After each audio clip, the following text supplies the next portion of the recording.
Hello guys. कहानी शुरू होती है आनंद नगर के सबसे बड़े और ताकतवर मल्होत्रा परिवार से।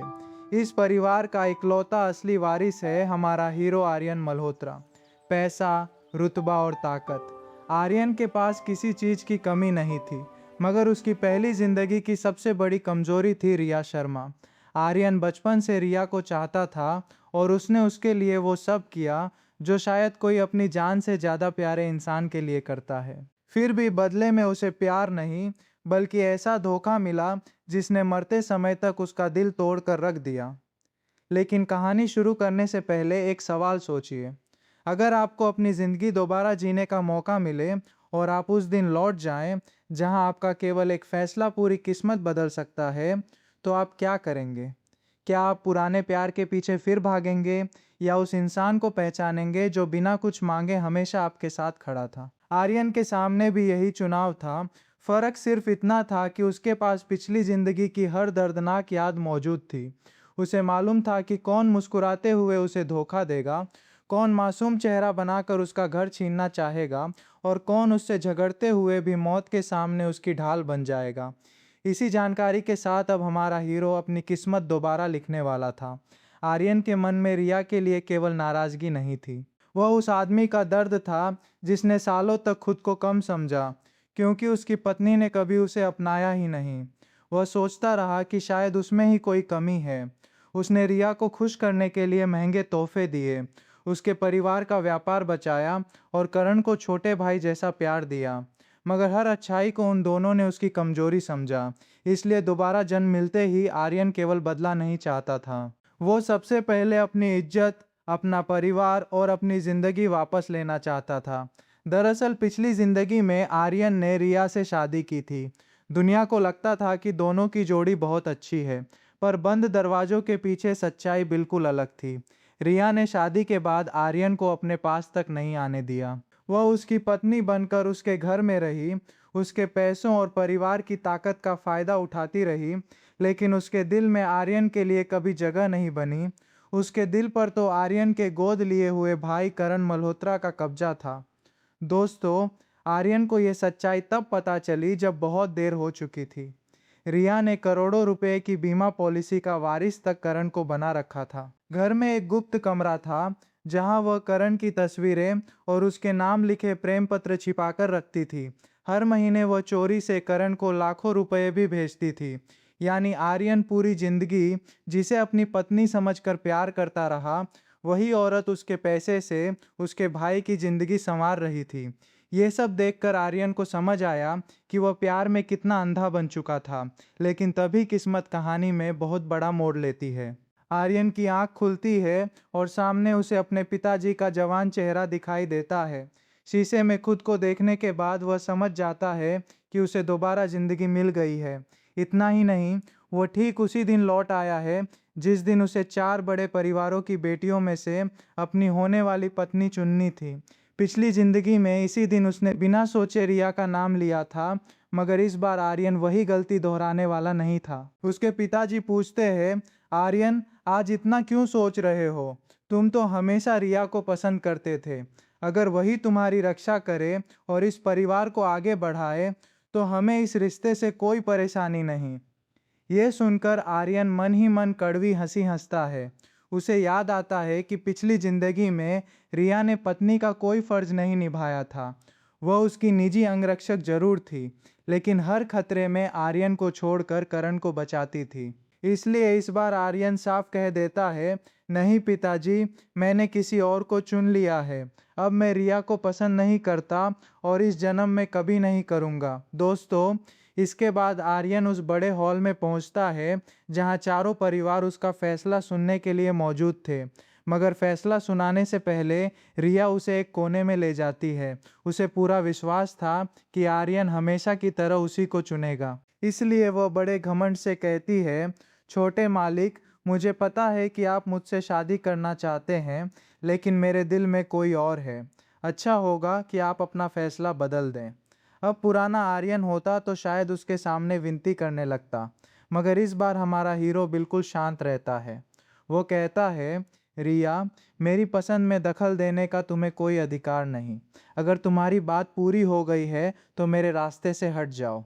बाद में मेरा फैसला सुनकर तुम्हें बहुत खुशी होगी। आर्यन का बदला हुआ व्यवहार देखकर रिया हैरान रह जाती है। वो शादी भी नहीं करना चाहती थी और मल्होत्रा परिवार से मिलने वाले फायदे भी नहीं छोड़ना चाहती थी। उसे लगने लगता है कि आर्यन केवल नाराज होने का नाटक कर रहा है। अब आर्यन की नज़र हॉल के एक कोने में खड़ी मीरा सिंघानिया पर पड़ती है। बचपन में दोनों हर समय झगड़ते थे।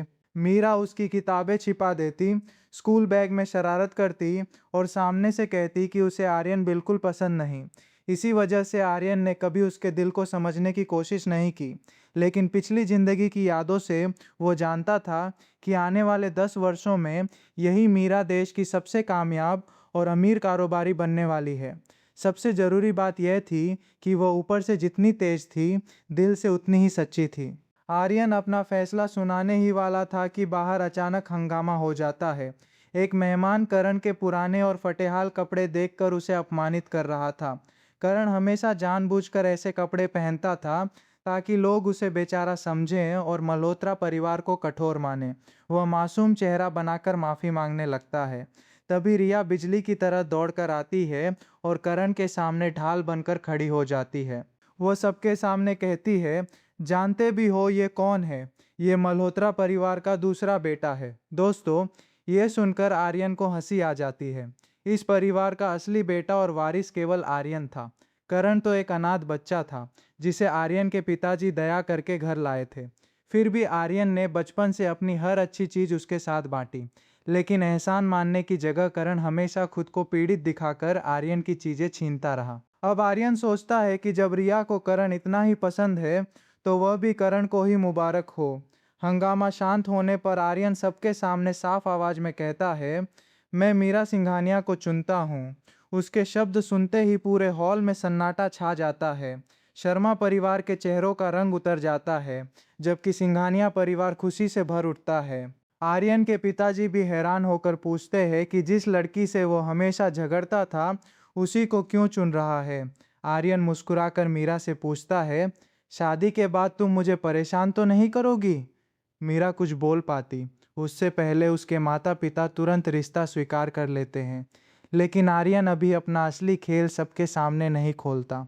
वो पिताजी से कहता है कि शादी वाले दिन तक दुल्हन का नाम गुप्त रखा जाए। वह रिया को ऐसा तोहफा देना चाहता था जिसे वह पूरी जिंदगी याद रखे।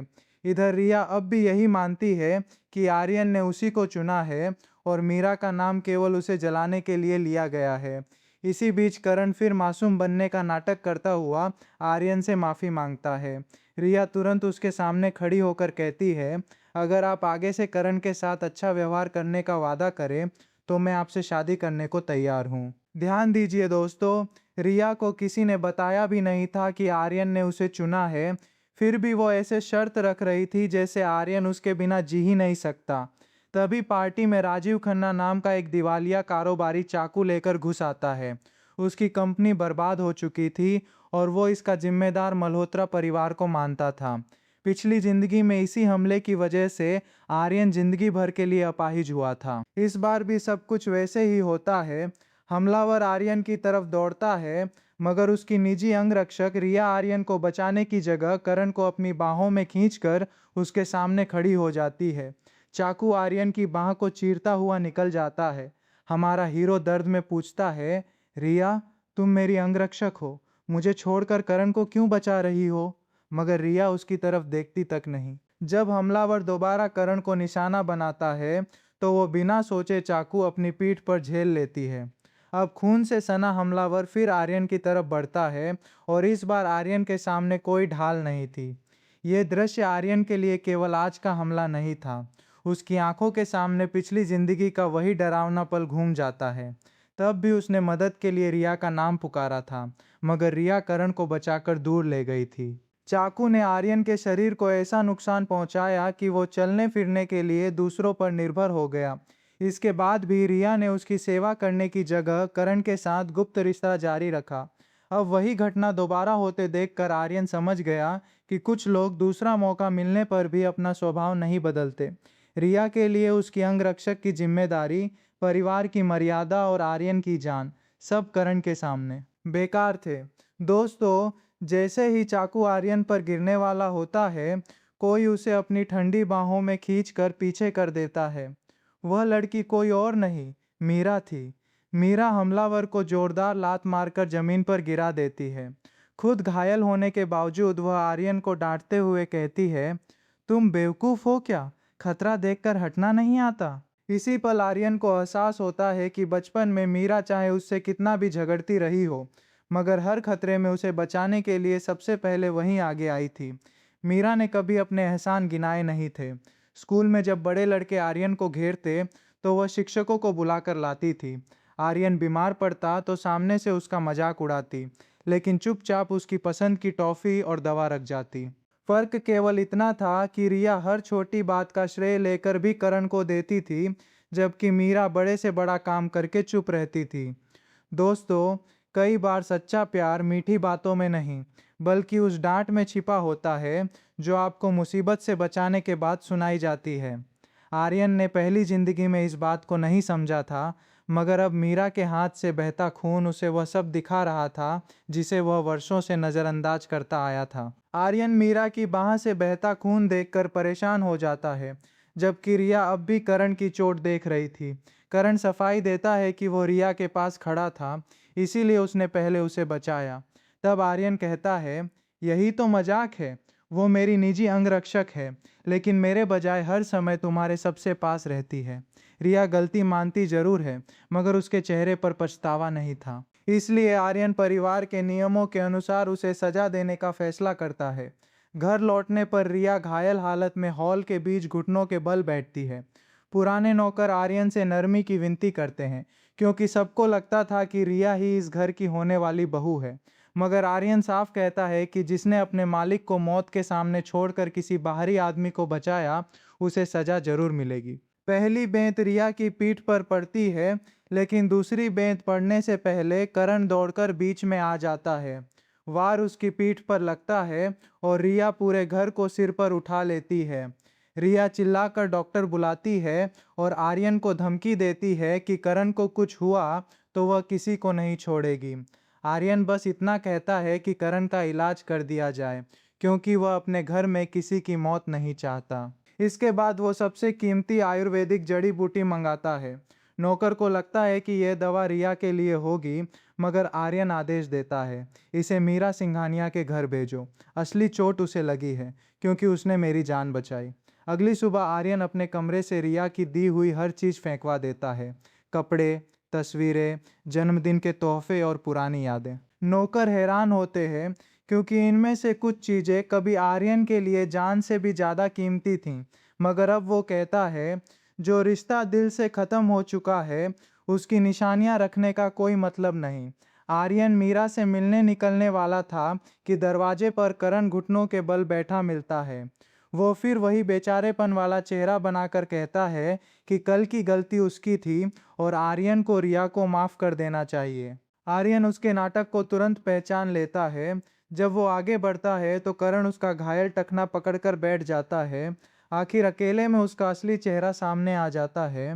वह कहता है, मैं नहीं चाहता कि आप रिया से शादी करें। वो मुझसे प्यार करती है और केवल मेरी हो सकती है। आर्यन उसे याद दिलाता है कि आज उसके पास जो कुछ भी है वो मल्होत्रा परिवार की वजह से है। अगर वो अपनी हद भूल गया तो उसके सिर से ये छत भी चली जाएगी। करण गुस्से में आर्यन के घायल टखने पर उंगली दबाता है और फिर खुद पीछे उछलकर सीढ़ियों से गिर जाता है। ठीक उसी समय रिया वहां आ जाती है। उसे लगता है कि आर्यन ने करण को लात मारकर गिराया है। वह बिना सच्चाई जाने आर्यन को दोष देती है और करण को अस्पताल ले जाती है। जाते जाते उसे कूड़े में अपने दिए तोहफे दिखाई देते हैं तो उसका अहंकार और भी घायल हो जाता है। रिया अगले 3 दिन अस्पताल में करण के पास रहती है। चौथे दिन वापस आकर वो आर्यन और उसके पिताजी के सामने घोषणा करती है कि वो किसी और से प्यार करती है और आर्यन से शादी नहीं करेगी। उसे लगता है कि आर्यन डर कर उसके सामने झुक जाएगा, लेकिन हमारा हीरो बहुत शांति से कहता है, ठीक है, 7 दिन बाद मेरी और करण की शादी एक ही समय पर होगी। तुम जिसे चाहती हो उसी के साथ रहना। रिया बात का असली मतलब नहीं समझती। वह सोचती है कि आर्यन उसे मजबूर करके खुद से शादी करवाएगा और करण की शादी किसी दूसरी लड़की से कर देगा। वह परिवार की ताकत खोने के डर से शादी में आने के लिए मान जाती है, लेकिन बारिश में करण को गले लगाकर कसम खाती है कि शादी के बाद भी आर्यन को अपने करीब नहीं आने देगी। दोस्तों, इसी बातचीत में एक और बड़ा राज खुलता है। रिया बताती है कि 10 साल पहले प्रशिक्षण के दौरान वह बारिश में बेहोश हो गई थी।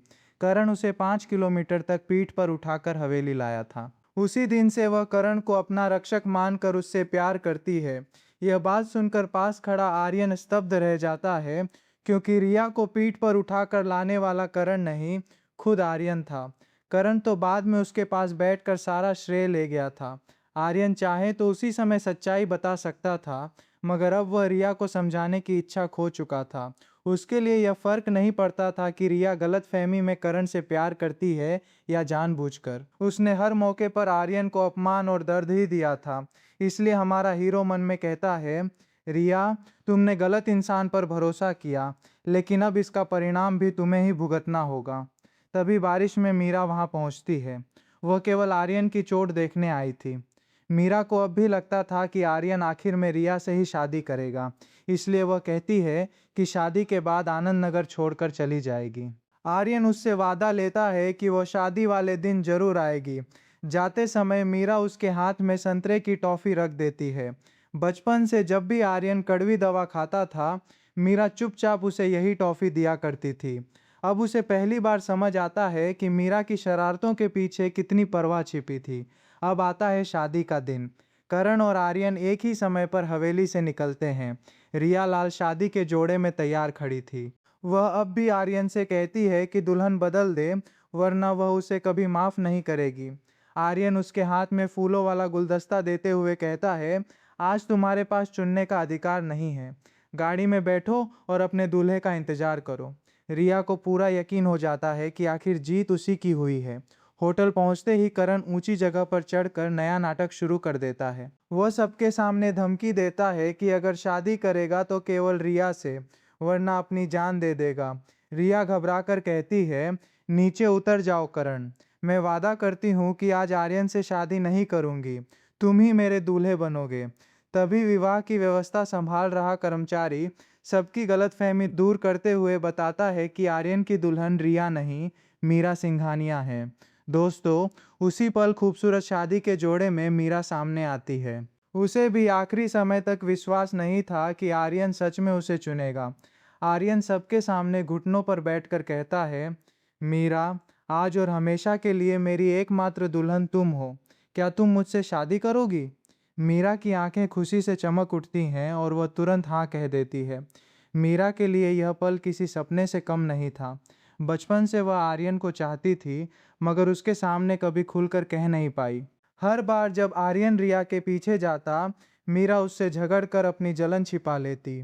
उसे डर था कि सच बोलने पर उनकी बचपन की दोस्ती भी खत्म हो जाएगी। आज वही आर्यन पूरे आनंद नगर के सामने उसे अपनी जिंदगी की एकमात्र दुल्हन कह रहा था।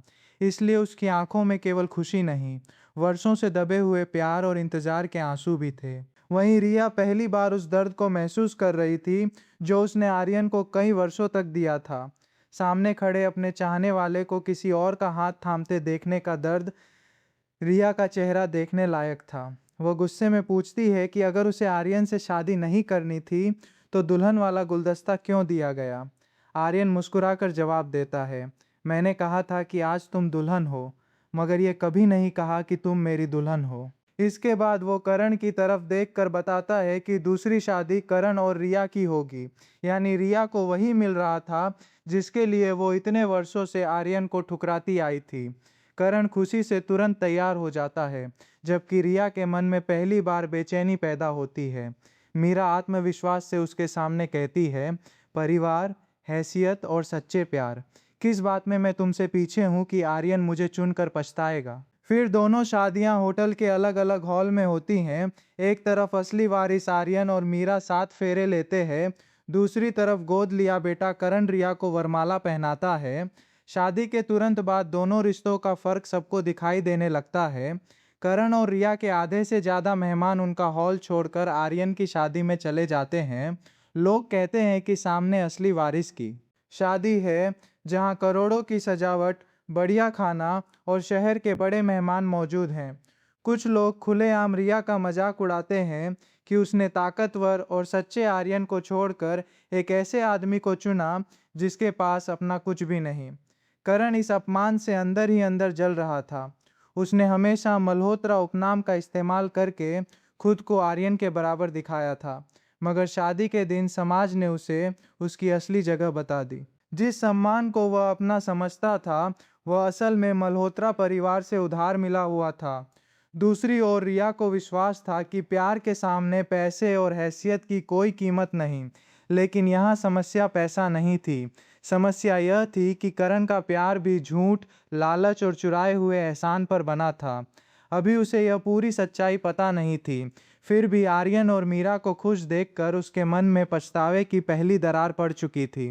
रिया बाहर से कहती है कि उसे कोई पछतावा नहीं, लेकिन जब वो मीरा को आर्यन की बाह थामे देखती है तो उसके चेहरे पर जलन साफ दिखाई देती है। करण दोनों को बधाई देने आता है। आर्यन रिया को याद दिलाता है कि अब उसने उसके छोटे भाई से शादी की है, इसलिए उसे आर्यन को जेठ जी और मीरा को भाभी कहना चाहिए। रिया मना करती है, मगर जब आर्यन शर्मा परिवार का व्यापारिक सहयोग बंद करने की बात करता है तो उसके माता पिता उसे मजबूर करते हैं। आखिर रिया दांत भींचकर कहती है, जेठ जी, भाभी। ये सुनते ही मीरा के चेहरे पर शरारती मुस्कान आ जाती है। शादी के बाद करण अपना सामान लेकर शर्मा परिवार के घर जाने लगता है। आर्यन भी मीरा के साथ वहां पहुंचता है। रिया को लगता है कि वो पछताकर उसके पीछे आया है। करण भी बनावटी मासूमियत से पूछता है कि क्या भैया अब भी रिया से प्यार करते हैं, मगर आर्यन एक कीमती फूलदान की ओर इशारा करके अपने लोगों को उसे गाड़ी में रखने का आदेश देता है।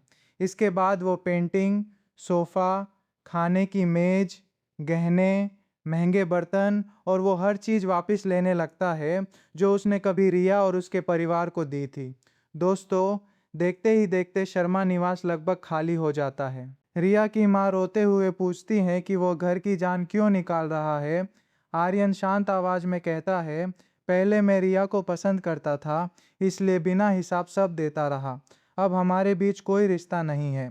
जब उसे मेरा प्यार स्वीकार नहीं था तो मेरे करोड़ों के तोहफों पर भी उसका हक नहीं बनता।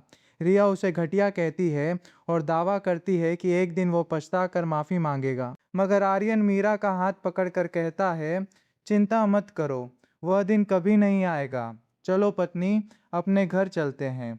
यहाँ आर्यन केवल कुछ सोफे और फूलदान वापस नहीं ले रहा था, वह उन अदृश्य जंजीरों को तोड़ रहा था जिनसे रिया और शर्मा परिवार ने उसे सालों तक बांध कर रखा था। पहले जब भी शर्मा परिवार को घाटा होता, आर्यन बिना पूछे पैसा भेज देता। रिया की माँ को कोई चीज़ पसंद आती तो अगले दिन वह उनके घर पहुंच जाती। परिवार ने धीरे धीरे इन तोहफों को प्यार नहीं, अपना अधिकार मान लिया था। आज पहली बार उन्हें समझ आया कि जिस लड़के को उन्होंने हमेशा हल्के में लिया, उनकी शान उसी की वजह से थी। मीरा बिना कोई सवाल किए आर्यन के साथ खड़ी रही, क्योंकि वो जानती थी कि यह लालच नहीं, अपने आत्मसम्मान को वापस लेने का फैसला है। पत्नी शब्द सुनकर मीरा की खुशी छिपाए नहीं छिपती। दोनों हाथ पकड़कर वहां से चले जाते हैं। उनके जाने के बाद रिया की माँ उसी पर बरस पड़ती हैं। करण कहता है कि वह बाद में सब सामान खरीद देगा, उसके पास कई लाख रुपए की बचत है। तब रिया की माँ बताती हैं कि केवल एक डिब्बा कश्मीरी केसर ही लाखों रुपए का था और आर्यन हर साल उससे भी महंगे तोहफे देता था। ये सुनकर करण अपना लगभग खाली बैंक कार्ड चुपचाप जेब में रख लेता है। उसे पहली बार महसूस होता है कि मल्होत्रा परिवार के नाम के बिना उसकी असली हैसियत क्या है। इसी समय मल्होत्रा परिवार का एक आदमी रिया को 10 साल पुरानी तस्वीर देता है। तस्वीर में तेज बारिश के बीच एक छोटा लड़का बेहोश रिया को पीठ पर उठाकर हवेली ले जा रहा था। वो लड़का करण नहीं, आर्यन था। तस्वीर देखकर रिया के पैरों तले जमीन खिसक जाती है। वो करण से सवाल करती है, मगर करण तस्वीर को नकली बताकर फिर आर्यन को ही दोषी बना देता है। रिया भी सच्चाई स्वीकार करने की जगह खुद को समझाती है कि घमंडी आर्यन कभी उसके लिए इतना बड़ा काम नहीं कर सकता। अब कहानी शादी की पहली रात पर पहुंचती है। एक तरफ मीरा कमरे में बैठी डर रही थी कि कहीं आर्यन ने उससे शादी केवल रिया को जलाने के लिए तो नहीं की। मगर आर्यन उसके करीब आकर साफ कहता है, अब मेरे दिल और दिमाग में केवल तुम हो। मीरा ने बचपन से इस पल का इंतजार किया था। पहली बार दोनों अपने झगड़ों और गलतफहमियों को पीछे छोड़कर सच में पति पत्नी के रूप में एक दूसरे को स्वीकार कर लेते हैं। दूसरी तरफ करण और रिया की पहली रात बर्फ की तरह ठंडी थी। रिया बार बार सोच रही थी कि इस समय आर्यन मीरा के साथ होगा। वो खुद को समझाती है कि आर्यन मीरा को कभी नहीं अपना सकता, क्योंकि उसके दिल में अब भी रिया ही होगी। मगर जब वो करण के पास जाती है तो उसके व्यवहार से उसे शक होता है कि यह करण की पहली रात नहीं है। करण कमजोर सी सफाई देकर बात संभाल लेता है, पर रिया के मन में शक का बीज पड़ चुका था। अगली सुबह आर्यन एक बुरे सपने से उठता है। पिछली जिंदगी में मिले धोखे की चोट अभी पूरी तरह भरी नहीं थी, इसलिए नींद में उसके मुंह से रिया का नाम निकल जाता है। मीरा यह सुनकर नाराज होती है। आर्यन उसे समझाता है कि उसने रिया को प्यार से नहीं, पुराने दर्द की वजह से पुकारा था। तब मीरा अधिकार से कहती है, तुम्हें उससे प्यार करने की इजाज़त है, न नफरत करने की। अब तुम्हारे मन और सपनों में केवल मैं रहूंगी। दोनों की यह प्यारी नोक-झोंक उनके रिश्ते को और मजबूत बना देती है। उधर रिया निजी जासूस से उस तस्वीर की जांच करवाती है। रिपोर्ट में तस्वीर बिल्कुल असली निकलती है। इतना ही नहीं, जासूस करण की पुरानी रंगीन जिंदगी के कई सबूत भी लाता है। अलग अलग लड़कियों के साथ उसकी तस्वीरें देखकर रिया को समझ आता है कि करण ने केवल बचपन वाली घटना में ही नहीं, अपनी पूरी जिंदगी के बारे में उससे झूठ बोला था। रिया करण को धक्का देकर आखिरी बार पूछती है कि बारिश वाले दिन उसे घर कौन लाया था। अब करण के पास बचने का रास्ता नहीं था। वह मान लेता है कि आर्यन ही रिया को उठाकर लाया था और वो बाद में केवल उसके पास बैठ गया था। करण दावा करता है कि रिया ने खुद गलत समझ लिया, इसलिए उसने सफाई देना जरूरी नहीं समझा। मगर दोस्तों, सच यह था कि उसने जानबूझकर आर्यन का श्रेय लिया और सालों तक उसी झूठ के सहारे रिया का प्यार हासिल किया। सच्चाई सुनते ही रिया के दिमाग में बचपन से लेकर शादी तक के सारे दृश्य घूमने लगते हैं। उसे याद आता है कि बारिश वाली रात करण के कपड़े लगभग सूखे थे, जबकि आर्यन कई दिनों तक तेज बुखार में पड़ा रहा था। तब उसने कभी दोनों बातों को जोड़कर नहीं देखा। उसे यह भी याद आता है कि आर्यन ने कई बार खतरे में बिना सोचे उसकी मदद की थी, मगर वो हर बार उसके इरादे पर शक करती रही। दूसरी तरफ करण केवल मीठी बातें करता और खुद को कमजोर दिखाता, इसलिए रिया उसे सच्चा समझती रही। अब उसे पता चला कि उसने आर्यन का प्यार ठुकराया ही नहीं, बल्कि उसके सबसे बड़े त्याग का श्रेय उस इंसान को दे दिया जिसने उसे धोखे में रखा। 3 दिन तक दोनों एक दूसरे से बात नहीं करते। फिर करण और रिया मल्होत्रा हवेली पहुंचते हैं। वहां नौकर आपस में चर्चा कर रहे थे कि आर्यन और मीरा 3 दिनों से कमरे से बाहर नहीं निकले। दोनों के बीच बहुत प्यार है। कोई दूसरा नौकर बताता है कि आर्यन ने सपने में रिया का नाम लिया था। बस यही अधूरी बात रिया के दिल में फिर उम्मीद जगा देती है। वो मान लेती है कि आर्यन अब भी उससे प्यार करता है और मीरा से शादी केवल उसे जलाने के लिए की गई थी। आर्यन मीरा का हाथ पकड़कर नीचे आता है तो रिया उससे अकेले में बात करने की कोशिश करती है, मगर हमारा हीरो उसे छोटी भाभी कहकर किनारे कर देता है। इसके बाद बैठक में पहुंचते ही रिया सबके सामने घोषणा करती है कि वो करण को तलाक देना चाहती है। शादी को केवल 3 दिन हुए थे, इसलिए पूरा परिवार हैरान रह जाता है। आर्यन के पिताजी उसे डांटते हैं कि शादी कोई खेल नहीं, जिसमें मन बदलते ही पति बदल लिया जाए। रिया कहती है कि वह असल में आर्यन से प्यार करती है। बचपन की गलतफहमी में उसने गलत आदमी को अपना रक्षक मान लिया था, इसलिए करण को चुन बैठी। वो दावा करती है कि आर्यन भी अब तक उसी से प्यार करता है। ये सुनकर आर्यन का धैर्य टूट जाता है। वह साफ कहता है, मैंने तुम्हें अपना सब कुछ दिया, तब तुमने मेरी तरफ देखा तक नहीं। अब मैंने मीरा को चुन लिया तो तुम हमारे बीच झूठी प्रेम कहानी बना रही हो। मेरे दिल में तुम्हारे लिए कोई जगह नहीं है। दोस्तों, रिया की सबसे बड़ी गलती यही थी कि वो आर्यन के प्यार को एक ऐसी चीज समझती थी जो हमेशा उसका इंतजार करेगी। जब तक आर्यन उसके पीछे भागता रहा, उसने उसकी कीमत नहीं समझी। जैसे ही आर्यन ने मुड़कर मीरा का हाथ पकड़ लिया, रिया को अचानक वही प्यार कीमती लगने लगा। मगर पछतावा और प्यार एक चीज नहीं होते। कभी कभी इंसान सामने वाले को नहीं, उससे मिलने वाली सुरक्षा, सम्मान और बिना शर्त परवाह को खोने से डरता है। आर्यन अब इस फर्क को अच्छी तरह समझ चुका था, इसलिए रिया के आंसू और प्रेम का इजहार उसके फैसले को जरा भी नहीं बदल पाए। मीरा भी सामने आकर रिया को चेतावनी देती है कि उसके पति पर अधिकार जताना बंद करे, लेकिन रिया बेशर्मी से कहती है कि मीरा जो चाहे ले ले, बस आर्यन उसे वापस कर दे। इतना सुनते ही मीरा उसे जोरदार थप्पड़ मारती है। करण भी रिया का हाथ पकड़कर याद दिलाता है कि अब वो उसकी पत्नी है। रिया उसका हाथ झटक कर कहती है कि यह शादी झूठ और धोखे पर बनी है, इसलिए वह इसे हर हाल में ख़त्म करेगी। करण की आंखों के सामने उसका पूरा खेल बिखर जाता है। वह रोते हुए आर्यन पर इल्ज़ाम लगाता है कि बचपन से हर किसी ने असली बेटे को सिर पर बैठाया, जबकि वह चींटी की तरह जीता रहा। आर्यन बाद में मीरा से कहता है कि करण को हर महीने लाखों रुपए मिलते थे, महंगे स्कूल, कपड़े और गाड़ियां मिली, फिर भी उसने कभी एहसान नहीं माना।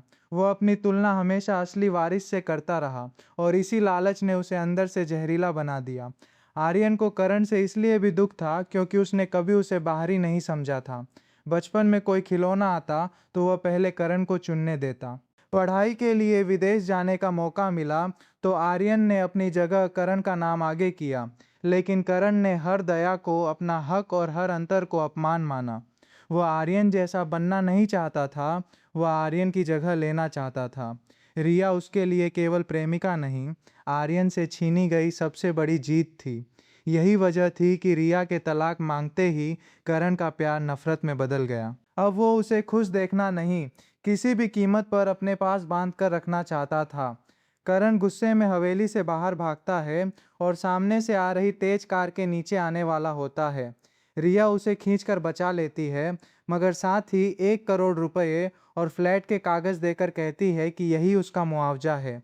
करण पैसे लेते हुए चेतावनी देता है कि रिया एक दिन अपने इस फैसले पर पछताएगी। अब उसके पास प्यार नहीं बचा था, केवल आर्यन से बदला लेने की आग रह गई थी।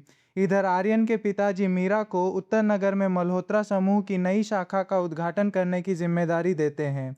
आर्यन साथ चलना चाहता है, मगर मीरा कहती है कि अब वो इस परिवार की बहू है और अपनी जिम्मेदारी अकेले संभाल सकती है। आर्यन उसकी बात मान जाता है। मीरा के जाते ही घर उसे खाली खाली लगने लगता है, क्योंकि कुछ ही दिनों में वह सच में उसकी जिंदगी का सबसे जरूरी हिस्सा बन चुकी थी। तभी आर्यन की पुरानी दोस्त काव्या का फोन आता है। वह उसे स्काई लाउंज में अपनी जन्मदिन पार्टी पर बुलाती है। आर्यन उसके लिए खास सीमित संस्करण वाला तोहफा लेकर वहां पहुंचता है, लेकिन जैसे ही कमरे का दरवाजा खुलता है, रंग बिरंगी बत्तियां जल उठती हैं, चारों तरफ चमकीले कागज उड़ते हैं और सफ़ेद पोशाक पहने रिया गुलाबों का बड़ा गुलदस्ता लेकर उसके सामने घुटनों पर बैठ जाती है। दोस्तों, आनंद नगर के बड़े परिवारों के सामने रिया ऊंची आवाज में कहती है, आर्यन, मैं तुमसे प्यार करती हूँ। मगर हमारा हीरो खुश होने की जगह स्तब्ध रह जाता है। यह काव्या की जन्मदिन पार्टी नहीं, बल्कि रिया का रचा हुआ नया नाटक था। उसे यहाँ झूठ बोलकर बुलाया गया था ताकि वह सबके दबाव में रिया का प्रेम स्वीकार कर ले। आर्यन काव्या और नंदिनी को सामने बुलाकर पूछता है कि उन्होंने दोस्त होकर उसके साथ यह धोखा क्यों किया। काव्या कहती है कि रिया उसकी बहन जैसी है और केवल एक मौका मांग रही थी। आर्यन अपना तोहफा वापस लेकर जाने लगता है, तभी रिया उसका हाथ पकड़कर एक मौका मांगती है और दोबारा चोट न पहुंचाने का वादा करती है। लेकिन दोस्तों, आर्यन को पिछली जिंदगी का धोखा याद आ जाता है। वह रिया का हाथ झटक कर काव्या और नंदिनी से उसे दूर करने के लिए कहता है। दोनों रिया को समझाती हैं कि आर्यन अब मीरा का पति है। उसने खुद करण से शादी करने के लिए आर्यन को ठुकराया था, इसलिए अब पछताने से कुछ नहीं बदलेगा। रिया फिर भी कहती है कि आर्यन के दिल में आज भी वही है। यह सुनकर हमारा हीरो आखिरी बार साफ बोलता है, रिया, मैं तुमसे प्यार नहीं करता। मेरे दिल में केवल मेरी पत्नी मीरा है। अगर तुमने मेरा पीछा नहीं छोड़ा तो हमारे बीच बचपन की दोस्ती भी खत्म हो जाएगी। रिया उसका हाथ छूती है तो आर्यन उस जगह को रुमाल से साफ करके रुमाल कूड़ेदान में फेंक देता है। फिर वो कहता है कि आज से दोनों के बीच कोई रिश्ता नहीं और बिना पीछे देखे लिफ्ट में चला जाता है। नीचे दो नशे में धुत महिलाएं आर्यन का रास्ता रोककर पैसे के बदले उनके साथ चलने को कहती हैं। आर्यन अपनी कीमत 100 करोड़ बताता है। एक महिला गुस्से में उसे थप्पड़ मारने लगती है। तभी पीछे आई रिया उसका हाथ रोककर दोनों को जमीन पर गिरा देती है। लाउंज के सुरक्षाकर्मी वहां पहुंचकर मामला संभाल लेते हैं, मगर लड़ाई खत्म होते ही रिया लड़खड़ा कर गिर जाती है। उसके सिर पर चोट लगी होती है। आर्यन तुरंत एम्बुलेंस बुलाकर उसे अस्पताल भेजता है। भले ही अब वो रिया से प्यार नहीं करता, मगर उसे अपनी आंखों के सामने मरने भी नहीं दे सकता। अस्पताल में मीरा दौड़कर आती है और आर्यन को गले लगा लेती है। कपड़ों पर खून देखकर वो घबरा जाती है, मगर आर्यन बताता है कि खून रिया का है। मीरा राहत की सांस लेकर मजाक करती है कि उसका पति इतना खूबसूरत है कि अब उसके लिए 2 अंगरक्षक रखने पड़ेंगे। डॉक्टर बताता है कि रिया को हल्की सिर की चोट लगी है और उसे निगरानी में रखना होगा, लेकिन उसकी जान को खतरा नहीं। आर्यन उसके इलाज का पूरा खर्च देने के बाद मीरा के साथ जाने लगता है।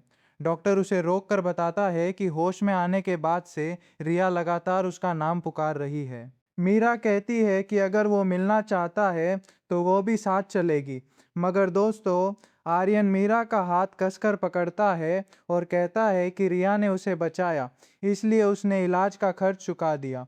बाकी जिम्मेदारी उसके पति करण की है। वह करण को खबर कर चुका है। रिया को अपने पति से मिलना चाहिए, किसी दूसरे के पति से नहीं। दोनों हाथ पकड़कर अस्पताल से चले जाते हैं। करण के पहुंचते ही रिया आर्यन के बारे में पूछती है। करण बताता है कि वह मीरा के साथ जा चुका है।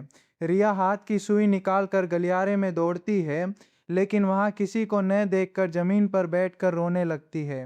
करण का दिल फिर नरम पड़ता है। वह रिया से आर्यन को भूलकर उसके साथ नई जिंदगी शुरू करने की विनती करता है, मगर रिया साफ कहती है कि आर्यन उसे अपनाए या न अपनाए, अब उसके दिल में केवल वही है। करण के साथ उसका तलाक चल रहा है और वो आगे उसका चेहरा भी नहीं देखना चाहती।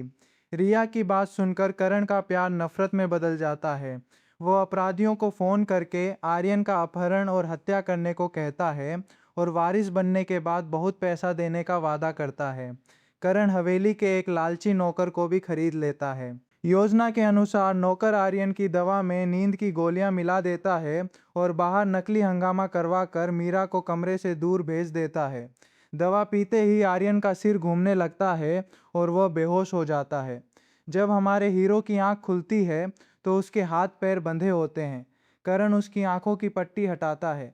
आर्यन समझ जाता है कि उसे उसी उजड़े हुए अनाथालय में लाया गया है जहां करण बचपन में रहता था। करण पूछता है कि मौत सामने देखकर भी वह मदद के लिए क्यों नहीं चिल्ला रहा।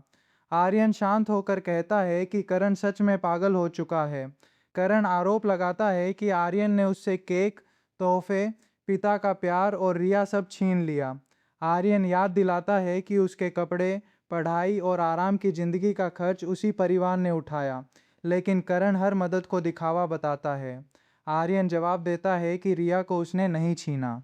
करण ने झूठ बोलकर उसे विश्वास दिलाया था कि बचपन में उसकी जान उसी ने बचाई। उसी झूठ ने उनकी शादी बर्बाद की। यह सुनकर करण और भड़क जाता है।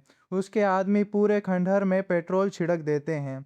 करण कहता है कि आज आर्यन के साथ यह अनाथालय और उसका पुराना जीवन भी जलकर राख हो जाएगा। इसके बाद वही मल्होत्रा परिवार का अकेला वारिस होगा। करण माचिस जलाने वाला होता है, तभी मीरा और रिया दोनों वहां पहुंच जाती हैं। दरअसल मीरा को नौकर पर शक हो गया था और उसने आर्यन के फोन की आखिरी जगह ढूंढ ली थी। रिया भी करण की हरकतों पर नजर रख रही थी, इसलिए वह उनके पीछे चली आई। करण पागलों की तरह हंसकर कहता है कि अब देखना चाहता है कि आर्यन को बचाने के लिए कौन अपनी जान देगा। वह जलती हुई तीली पेट्रोल पर फेंक देता है और कुछ ही सेकंड में पूरा खंडहर आग की लपटों से घिर जाता है। दोस्तों, आग देखकर रिया एक पल के लिए डर कर पीछे हट जाती है, मगर मीरा बिना कुछ सोचे अंदर दौड़ पड़ती है। वो चिल्लाती है, आर्यन डरो मत, मैं आ रही हूँ। आर्यन उसे रोकता है और कहता है कि अंदर आई तो मर जाएगी, लेकिन मीरा जवाब देती है कि वो मर जाएगी, फिर भी अपने पति को अकेला नहीं छोड़ेगी। मीरा धुएं और आग के बीच आर्यन तक पहुंचकर उसकी रस्सियां खोलने लगती है। रिया बाहर खड़ी दोनों को देखती है। उसे एहसास होता है कि मीरा का प्यार केवल शब्द नहीं है। जिस आर्यन को उसने 2 जन्मों तक दुख दिया, उसके लिए मीरा बिना झिझक अपनी जान दांव पर लगा चुकी है। आखिर रिया भी हिम्मत जुटाकर आग में घुस जाती है और दोनों की मदद करने लगती है। उधर आग फैलते ही करण खुद डरकर भागने लगता है, लेकिन बाहर पहले से पहुंची पुलिस उसे दबोच लेती है। पुलिस बताती है कि उस पर अपहरण और आग लगाने का आरोप है। करण हंसकर कहता है कि आर्यन मर चुका होगा और अगर वह मर गया तो करण जेल जाने के लिए तैयार है। दमकल कर्मी कुछ देर बाद आग बुझा देते हैं। करण राख की तरफ देखकर खुश हो रहा होता है।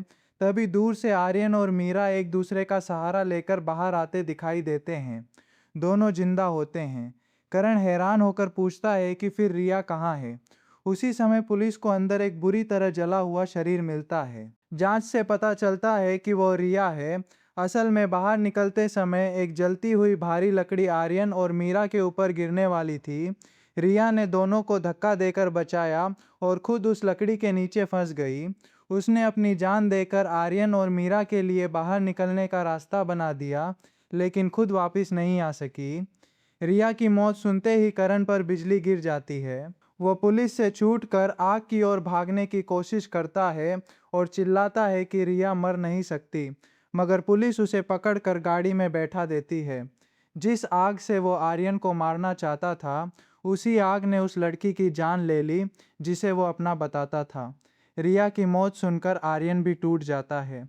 वो उससे प्यार नहीं करता था, फिर भी उसका बलिदान स्वीकार नहीं कर पाता और सदमे में बेहोश हो जाता है। जब उसकी आंख खुलती है तो पिताजी और मीरा उसके पास होते हैं।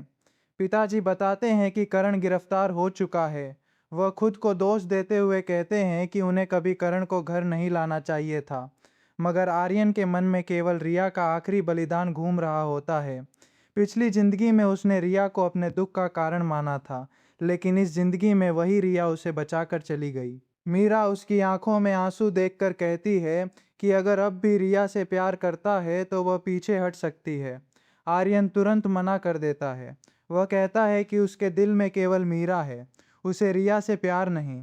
लेकिन समझ नहीं आता कि उसने जान देकर उसे जीवन भर के अपराध बोध में क्यों डाल दिया। आर्यन रिया के अंतिम संस्कार में नहीं जाता। उसी दिन वह मीरा को लेकर विदेश जाने वाली उड़ान में बैठ जाता है। विमान की खिड़की से सफ़ेद बादलों को देखते हुए उसे रिया का चेहरा दिखाई देता है। वह मन में कहता है, रिया, अगर अगला जन्म हुआ तो हम दोबारा कभी न मिलें, तभी शायद हम दोनों शांति से जी पाएंगे। मीरा प्यार से पूछती है कि क्या वह थक गया है। आर्यन अपना सिर उसके कंधे पर रखकर आंखें बंद कर लेता है। सपने में समय पीछे लौटने लगता है और वह खुद को फिर 10 साल का बच्चा पाता है। वही दिन, वही बारिश और वही पहली मुलाकात। लेकिन इस बार उसके दिल में कोई शिकायत नहीं होती। और दोस्तों, इसी भावुक मोड़ पर आर्यन, मीरा, रिया और करण की यह कहानी ख़त्म हो जाती है। आर्यन को सच्चा प्यार मीरा के रूप में मिल जाता है। करण अपनी लालच और नफरत की सजा पाता है और रिया अपनी आखिरी कुर्बानी से पिछली सभी गलतियों का कर्ज चुका देती है। दोस्तों, यह अंत बताता है कि सच्चा प्यार अधिकार नहीं बल्कि त्याग और भरोसा है।